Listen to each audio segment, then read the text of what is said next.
पुरानी दिल्ली के मेहंदियान कब्रिस्तान में इस वक्त मौजूद हूँ। दिल्ली के हाई कोर्ट की तरफ से जो आदेश अब्दुल अमीर अमीरो युवा ब्रिगेड की तरफ से जो एक पिटीशन लगाई गई थी कि यहाँ पर अवैध कब्ज़े हैं, कपड़े सुखाए जाते हैं और तमाम दुनिया भर के कमर्शियल काम इस जगह में हो रहे हैं। उसके बाद यहाँ हाई कोर्ट ने एसडीएम को, दिल्ली वक्फ बोर्ड को, क्योंकि वक्फ की 123 लैंड में से एक लैंड है ये और इसमें तलब किया था। उसके बाद अब 4 सितंबर इसमें अगली तारीख लगी हुई है और आज दिल्ली वक्फ बोर्ड, एसडीएम कोतवाली, दिल्ली पुलिस, आईटीबीपी, बीएसएफ तमाम अमलों को लेकर यहाँ कार्रवाई करने के लिए पहुँचा था। कुल मिलाकर 19 वो झुग्गियाँ थीं जिन पर कार्यवाही की जानी थी और जो पीछे आप मेरे देख रहे हैं, जिनको वक्फ के कर्मचारियों ने और यहाँ सिविल डिफेंस के लोगों ने और यहाँ पहुँचने से पहले इन तमाम झुग्गी नशी लोगों ने खुद ही इन तमाम झुग्गियों को यहाँ से तोड़ लिया, डेमोलिश कर लिया। कुल मिलाकर वो 19 झुग्गियाँ थी, 12 पर अब तक कार्यवाही की गई और बाकी ये कहा गया, वक्फ बोर्ड के जो अधिकारी यहाँ पहुँचे थे उन्होंने ये कहा कि सेकंड फेज़ में बची हुई झुग्गियों पर कार्यवाही की जाएगी। जो कुछ हल्का फुल्का आपको नज़र आ रहा है इसको ये लोग खुद हटा लेंगे, इन लोगों ने ऐसा वादा किया है। फिलहाल मैं आपको पीछे की तमाम तस्वीरें दिखा रहा हूँ और कार्यवाही की तमाम तस्वीरें कार्यवाही के वक्त की वो भी मैं आपको ज़रूर ब ज़रूर दिखा रहा हूँ। साथ में जो उस तरफ टेंट के तमाम सामान वगैरह थे उनको भी पहले से ही हटा लिया गया और उसके बाद यहाँ कार्यवाही को आगे के लिए कहा गया है। इस पूरी डेमोलिशन की कार्यवाही जो कि दिल्ली हाई कोर्ट के आदेशों के बाद यहाँ एसडीएम कोतवाली, दिल्ली वक्फ बोर्ड और Delhi police, ITBP, civil defence, BSF के जवानों के साथ जिसको आज किया जा रहा था, वो आप देख सकते हैं किस तरह की कार्यवाही थी। और जो वक्फ की तरफ से अधिकारी पहुँचे थे सीनियर ऑफिसर बन के निशाब खान, उनके सामने ये कार्यवाही किस रूप से हुई और कितनी हुई। हालांकि कुछ लोगों का यहाँ कहना था, यहीं के रिहायशियों का, कि महज एक औपचारिकता सी कार्यवाही के नाम पर नज़र आ रही है, क्योंकि यहाँ पर कुछ कपड़ा धोने वालों ने धोबी घाट के रूप में इस जगह को इस्तेमाल किया है कब्रिस्तान के ऊपर। और अब्दुल अमीर अमीरों की पिटीशन का जहाँ तक ख्याल है तो उसमें मेन कंप्लेंट यही थी कि यहाँ पर जो कपड़े सुखाए जाते हैं, गंदे कपड़े कब्रों पर लगाए जाते हैं और साथ ही जो अवैध कब्ज़े कब्रिस्तान की जगहों पर अपने अहलो अयाल को जहाँ हम लोग तदफीन करते हैं उनको वहाँ पर गंदगी में रहना पड़ रहा है। इस तरह के तमाम हालात रहते हैं। लेकिन कार्यवाही यहाँ पर दिल्ली वक्फ बोर्ड, जैसा कि मैंने कहा, क्योंकि इसमें ये 123 प्रॉपर्टियों में से एक प्रॉपर्टी है और दिल्ली वक्फ बोर्ड यहाँ खुद पहुँचा था। इन तमाम 19 झुग्गियों में से 12 झुग्गियों पर दिल्ली वक्फ बोर्ड ने कार्यवाही की, जिनको तोड़ा भी गया, मामूली सा हिलाया झुलाया भी गया और कुछ हद तक हटाया भी गया।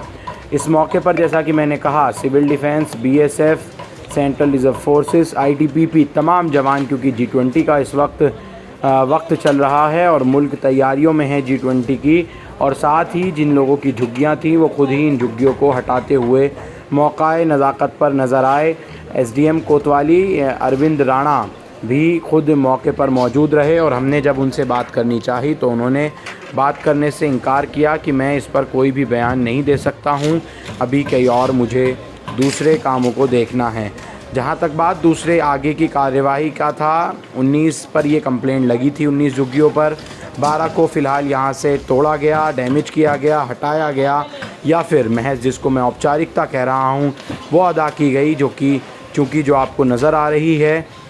वो जो बाकी झुग्गियाँ हैं उनको अगले फ़ेज़ में इस पर काम किया जाएगा।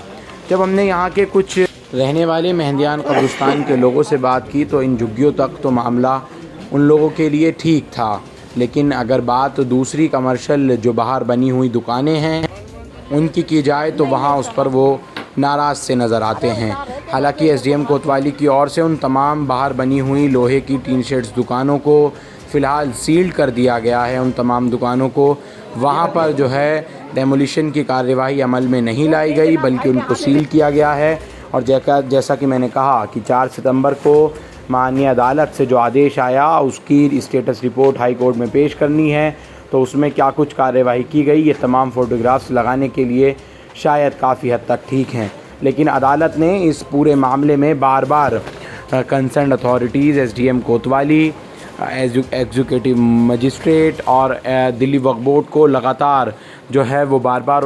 एमसीडी से भी पूछा जाता रहा है कि आखिर आप लोगों ने क्या कार्यवाही इस पूरे मामले में अभी तक की है और कहां तक आप लोग कार्यवाही करने वाले हैं, इसकी स्टेटस रिपोर्ट दीजिए। तमाम तस्वीरें जो आप देख रहे हैं ये इसी मेहंदिया कब्रिस्तान की हैं, जहां ख़ुद लोग जो है दिल्ली वक्फ बोर्ड के कर्मचारी भी लगे हुए नज़र आ रहे हैं और उनके साथ मिलकर अपनी ही झुग्गियों को हटा रहे हैं। सवाल इस बात का कि इस कब्रिस्तान में ये अवैध कब्ज़े आखिर हुए कहाँ से, और हुए तो आदेश के बाद जब इनको हटाया जा रहा है तो लोगों को आपत्ति किस तरह की। एक तरफ तो कंप्लेनेंट की तरफ से एसडीएम और तमाम कार्यवाही की जा रही थी, वहीं बचाव के लिए बीच में जो वकील थे बचावकर्ताओं के वो तमाम मौजूद थे और उन्होंने क्या क्या जगहों पर कार्यवाही कंप्लेंट लगी थी और किन किन जगहों पर होनी चाहिए कार्यवाही, वो तमाम चीज़ें वहाँ पर एमएस खान जो कि वकील थे, एडवोकेट थे, वो तमाम उन्होंने एसडीएम कोतवाली को वहाँ तमाम चीज़ें दिखाईं।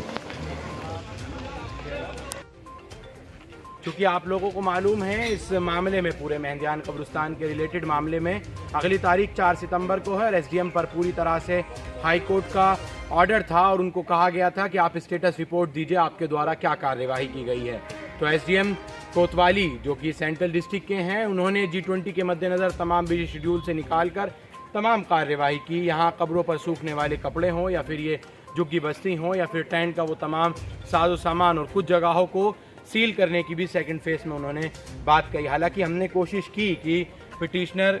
ने जो कंप्लेनेंट जिसके ख़िलाफ़ कंप्लेंट लगाई है उनके एडवोकेट से बात करें, एमएस खान से, उन्होंने साफ तौर से बात करने से मना कर दी। और दूसरी तरफ हमने एसडीएम कोतवाली से भी बात करने की कोशिश करी, उन्होंने भी इस बात पर उनको मना किया, कहने लगे मैं भी आपको कोई भी बाइट किसी भी तरह की नहीं दे सकता। लेकिन फ़िलहाल ये तमाम कार्यवाही की गई और हाई कोर्ट आगे इस पूरे मामले में क्या कुछ कहेगा और दूसरी तरफ जो पिटिशनर हैं वो क्या कुछ कह रहे हैं, वो तमाम चीज़ें भी मैं आपको ज़रूर ब ज़रूर सुनाऊंगा। देखते रहिए द वेयर पॉइंट न्यूज़।